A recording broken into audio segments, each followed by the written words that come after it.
Ako pala si Mark Tamayo ng Mangaldan, Pangasinan. Click 125 Loop.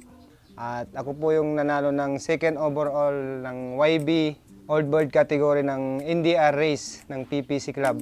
Sa bawat lipad ng kalapati. Pumapasok kasi sa akin yung pagalingan eh. Magpapauwi ka ng malayo ng galing sa karerang ibon. Nakakatuwa eh. Pag gagaling mo sa trabaho, punta ka ng loop, makikita mo yung mga ibon, nakakatanggal stress. Nalalayo ka sa kung ano-ano mga masasamang bisyo, siyempre, number 1 na yun. Nandito ka lang sa bahay, mabantayan ko yung anak ko, iwas gala sa labas. Kailangan mo ng tamang lakas, pagkain na siguradong wagas. Actually, nung pandemic, na-stop kasi ako sa trabaho nun. May dumapo dito na galang ibon, nalagaan ko. Hanggang sa dumami, may nag-inganyo sa akin na magpasukat na ng club. Shoutout pala kay Kuya Son Jimenez. So yung naging ganyo sa akin na magkarera na sa club, sabi niya magpasukat ka, sabi niya sa akin. Sige, sabi ko. Hanggang sa na rin ako, nag-research na rin ako ng mga linyada. Hanggang sa nangapa muna. Yung magpapauwi ka lang ng malapit, masaya na. Hindi basta-basta, ito'y subok na. Mga kampiyon dito sa atin. Actually, nagmamanok talaga kami. In-apply ko lang yung panghipo ng manok sa kalapati. Yung apple body, yung malapad na magaan, parang ganun po.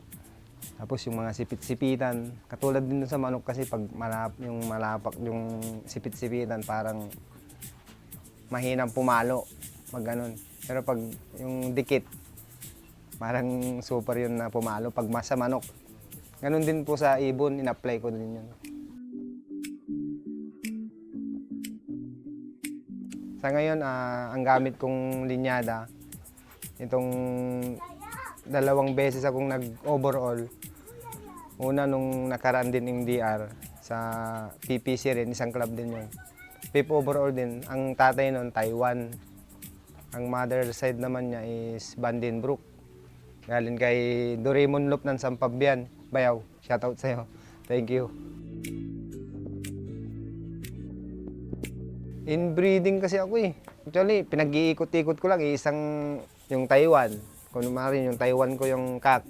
Sinasalangan ko ng ibang hen. Yun, salpak ako ng salpak lang. Kaso may sitter ako. First clutch, second clutch, back class. Salang ulit yung iba, back class. Ganun lang po. Dami kong sitter kasi. Actually, pag naglalaban kasi ako, isang set lang pag kumukuha ako ng ring. Pero pag training, sinasala ko na yan. Pag yung mga mababagal, ini-stop ko na. 2, 3 lang yung ini-entry ko pag derby na.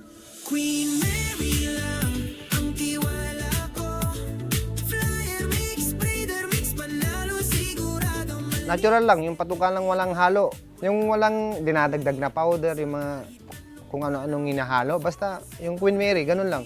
Wala nang halo-halong mga ano yun, Taiwan soil, ano ba yun? Mga gamit-gamit nila. Ganun lang, basta ordinary. Sa patubig na lang ako bumabanat. Sa breeding naman, pag kunwari, naglilimlim pa lang, purong kwan lang yun, Queen Mary breeder lang. Sa flyer, yun, purong kwan lang. Flyer mix ng Queen Mary ang gamit ko. Yan ang hatid sa Queen Mary, siguradong solid. Sa akin kasi, may trabaho kasi ako, 30 minutes lang yung break time ko. Mabilisan lang. Actually, dyan lang din yung trabaho ko sa kabila. Ito lang. Pag 30 minutes kasi, kulang na yung maghalo-halo ka pa. Basta ako, tak. Panuurin kong konti. Pag naubos, lipat. Tubig. Ganun lang po. Pinakain ko ng Queen Mary ng umaga, walang natitira. Pag hapon naman, isang takal, 2, walang natitira. Kaya ganun, malulusog naman yung mga ibon ko. Queen Mary lang ang tiwala ko. Flyer mix, breeder mix, panalo sigurado. satisfied naman po ako na gamit ko yung Queen Mary talaga. Tsaka, actually, nung umpisa kong nagkalapati kasi, ang gamit kong ibang patuka, hindi nila nauubos. Kasi ang daming malalaki na part ng mga beans, ganun. Hindi ko na inulit nung nakita ko yung Queen Mary. Sabi ko, mas maganda to, malinis ka ako. Queen Mary lang ang tiwala ko. Ginawa kong preparation dun sa naging second overall ko. Motivation. Bago mag first lap, nag-speed siya ng 180 plus. Ay, ayos pala kako. Nilagyan ko ng asawa, bumilis. Pinipili pag-grins ang usapan.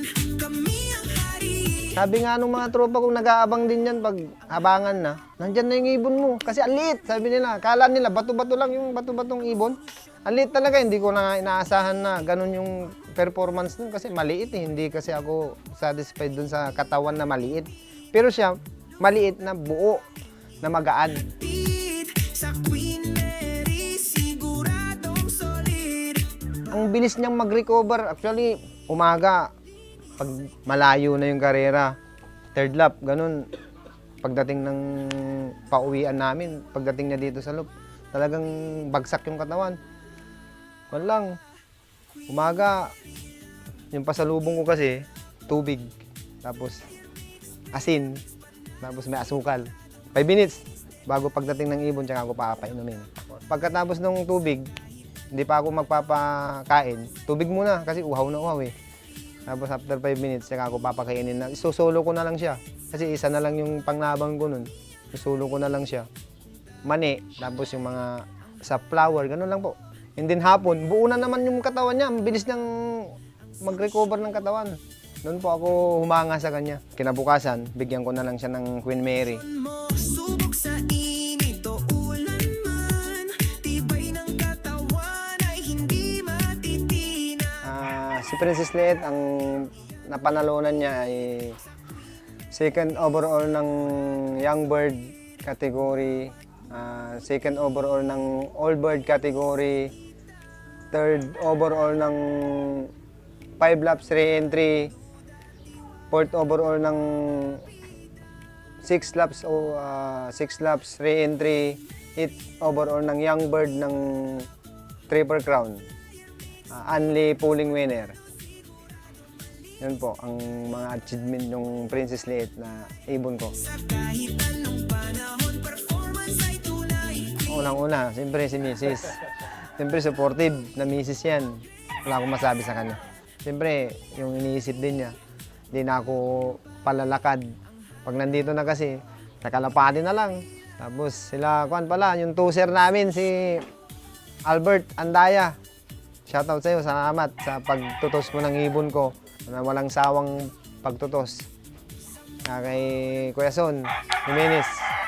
Siya din kasi yung unang-unang talaga naging ganyo sa akin ng dito sa pigeon industry na.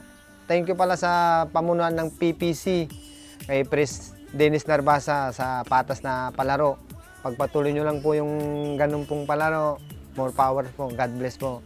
Ganun din po kay bayaw ko, Doraemon Loop ng San Fabian. Thank you din po sa mga linyadang gagaling sa'yo. Kay Bro Larry, thank you. Suporta. Kay Pare Wilmer Reyes, thank you. Kay Police pala, Harry Bualos, thank you rin sa suporta. Queen Mary lang ang tiwala ko. Maging consistent lang sila sa pag-aalaga nila sa ibon. Kasi kung hindi kang consistent talaga sa pag-iibon, wala. Hindi rin consistent ang uuwi yung ibon mo. Tutok lang kung ano yung magandang gawin sa mga ibon. Gawin natin, wala namang kwan. Nandyan naman yung kwan. YouTube, dami nang matututunan. Malaking bagay na po yun kaysa noon. Obserbahan mo yung ibon mo kung kaya ba yung lumipad. Para sa akin po. Ang solusyon mo. Muli ako po si Mark Tamayo ng Click 125 Loop. Second overall champion ng North Derby Race 2025. Certified Queen Mary user.